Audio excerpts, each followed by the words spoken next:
Hello ಸ್ನೇಹಿತರೆ, ಎಲ್ರಿಗೂ ನಮಸ್ಕಾರ. ದಿನ ಬೆಳಗಾದಂತೆ ಕೆಲವೊಂದು ಅಹಿತಕರ ಕ್ರೈಮ್ ಸ್ಟೋರಿಗಳನ್ನ ಕೇಳಬೇಕಾದಂತಹ ಅನಿವಾರ್ಯ ಪರಿಸ್ಥಿತಿಯಲ್ಲಿ ನಾವು ಇವತ್ತು ತಲುಪಿದ್ದೇವೆ. ಸ್ನೇಹಿತರೆ, ಅಂತಹದೇ ಒಂದು ಘಟನೆ ನಿನ್ನೆ ದಿನ ರಾಜಧಾನಿ ಬೆಂಗಳೂರಿನಲ್ಲಿ ನಡೆಯುತ್ತೆ.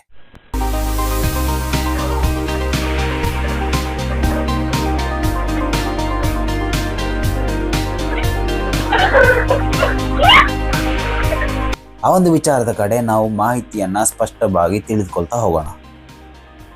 ರಾಜಧಾನಿ ಬೆಂಗಳೂರಿನಲ್ಲಿ ಬೆಳ್ಳಂಬೆಳಗ್ಗೆ ವಾಕಿಂಗ್ ಎಂದು ರಸ್ತೆ ಬದಿ ನಿಂತಿದ್ದ ಮಹಿಳೆಯನ್ನ ವಿಕೃತಕಾಮಿಯೊಬ್ಬ ಬಲವಂತವಾಗಿ ತಬ್ಬಿ ಹಿಡಿದು ಚುಂಬಿಸಿದ ಆಘಾತಕಾರಿ ಘಟನೆ ನಿನ್ನೆ ಬೆಳಿಗ್ಗೆ 5 ಗಂಟೆ ಹೊತ್ತಿಗೆ ನಡೆದಿದೆ. ನಿಜಕ್ಕೂ ಈ ಒಂದು ಘಟನೆಯನ್ನ ನಾವು CCTVಲಿ ನೋಡ್ತಾ ಇದ್ರೆ ನಿಜವಾಗ್ಲೂ ಭಯ ಭೀತಿಯಿಂದ ನಾವು ನರಳ್ತೇವೆ. ಖಂಡಿತವಾಗಿಯೂ ಆ ಒಂದು ದೃಶ್ಯವನ್ನ ನೋಡೋಕೆ ಹೆದರಿಕೆ ಆಗುತ್ತೆ. ನಿನ್ನೆ ಬೆಳಿಗ್ಗೆ ಸಮಯದಲ್ಲಿ ಈ ಘಟನೆ ನಡೆದಿದ್ದು ರಾಜಧಾನಿಯೇ ಬೆಚ್ಚಿ ಬಿದ್ದಿದೆ. ಈ ಒಂದು ಘಟನೆ ಆಗಸ್ಟ್ 2 ಅಂದರೆ ಇವತ್ತು ಆಗಸ್ಟ್ 6. ಸೊ 4 ದಿವಸ ತಡವಾಗಿ ಬೆಳಕಿಗೆ ಬಂದಿದ್ರು ಈ ಒಂದು ಘಟನೆ ಬೆಂಗಳೂರಿನ ಕೃಷ್ಣಾನಗರದ ಕೋಣಕುಂಟೆ ಬಳಿ ನಡೆದಿದೆ. ವಾಕಿಂಗ್ ಮಾಡ್ತಾ ಎಕ್ಸಸೈಸ್ ಮಾಡ್ತಾ ಇದ್ದಂತಹ ಮಹಿಳೆಯನ್ನ ರಸ್ತೆ ಬದಿ ನಿಂತಿದ್ದಂತಹ ಓರ್ವ ಕಾಮಿ ಯುವಕ ಬಲವಂತವಾಗಿ ತಬ್ಬಿ ಹಿಡಿದಿರುವಂತಹ ಒಂದು ದೃಶ್ಯಾವಳಿಗಳು ನಮಗೆ ಸಿಗ್ತಾ ಇದೆ. ನಂತರ ಮಹಿಳೆ ಆ ಒಂದು ಯುವಕನಿಂದ ತಪ್ಪಿಸಿಕೊಂಡು ಓಡುವಂತಹ ಸಂದರ್ಭದಲ್ಲಿ ಬೆನ್ನ ಹಿಂದೆ ಬಿದ್ದು ಆ ಒಂದು ಮಹಿಳೆಯನ್ನ ತಬ್ಬಿಕೊಳ್ಳುವಂತಹ ಒಂದು ಪರಿಸ್ಥಿತಿ ಕೂಡ ಅಲ್ಲಿ ನಿರ್ಮಾಣ ಆಗುತ್ತೆ.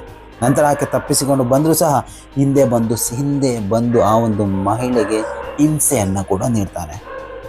ಆದರೆ ಆ ಒಂದು ಯುವಕ ನಂತರ ಆ ಒಂದು ಮಹಿಳೆಯ ಬೊಬ್ಬೆಗೆ ತಪ್ಪಿಸಿಕೊಂಡಿದ್ದು ಇದುವರೆಗೂ ಆ ಒಂದು ಯುವಕನನ್ನು ಹಚ್ಚಲಿಕ್ಕೆ ಪೊಲೀಸರಿಗೆ ಇದುವರೆಗೂ ಸಾಧ್ಯ ಆಗಿಲ್ಲ. ಈ ಬಗ್ಗೆ ಮಹಿಳೆಯರು ಪೊಲೀಸರಿಗೆ ದೂರು ನೀಡಿದ್ದು CCTV ಕ್ಯಾಮೆರಾ ದೃಶ್ಯಾವಳಿಯ ಮೂಲಕ ಆರೋಪಿ ಪತ್ತೆಗಾಗಿ ಪೊಲೀಸರು ಪರಿಶೀಲನೆಯನ್ನು ನಡೆಸ್ತಾ ಇದ್ದಾರೆ.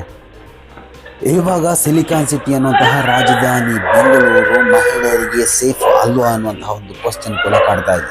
ಬೆಳ್ಳಂಬೆಳಗ್ಗೆ 5 ಗಂಟೆ ಹೊತ್ತಿಗೆ ಆ ಒಂದು ದೃಶ್ಯಾವಳಿಯಲ್ಲಿ ಕಾಣುವಂತೆ ಯಾರಿರ್ತಾರೆ ಅನ್ನುವಂತಹ ಒಂದು ಊಹೆ ನಾವು ವ್ಯಕ್ತಪಡಿಸುವುದಾದಲ್ಲಿ ಟ್ಯಾಕ್ಸಿ ಚಾಲಕರ ಒಂದು ತಂಡ ಅಂತ ನಾವು ಹೇಳ್ಬೋದು. ಯಾಕಂತಂದರೆ ಟ್ಯಾಕ್ಸಿ ಚಾಲಕರು ಮಾತ್ರ ಆ ಒಂದು ಬಿಳಿ ಬಟ್ಟೆಯನ್ನು ಧರಿಸಿಕೊಂಡು ಅಷ್ಟೊಂದು ಬೆಳ್ಳಂಬೆಳಗ್ಗೆ 5 ಗಂಟೆ ಹೊತ್ತಿಗೆ ಆ ಒಂದು ಏರಿಯಾದಲ್ಲಿ ಇರುವವರು. ಸೊ ಅದರಿಂದಾಗಿ ಪೊಲೀಸರಿಗೆ ಆ ಒಂದು ರೀತಿಯಲ್ಲಿ ತಮ್ಮ ತನಿಖೆಯನ್ನು ಮುಂದುವರಿಸಿದರೆ ಆರೋಪಿಯನ್ನು ಖಂಡಿತವಾಗಿಯೂ ಬಲೆಗೆ ಹಾಕಲಿಕ್ಕೆ ಖಂಡಿತ ಸಾಧ್ಯ.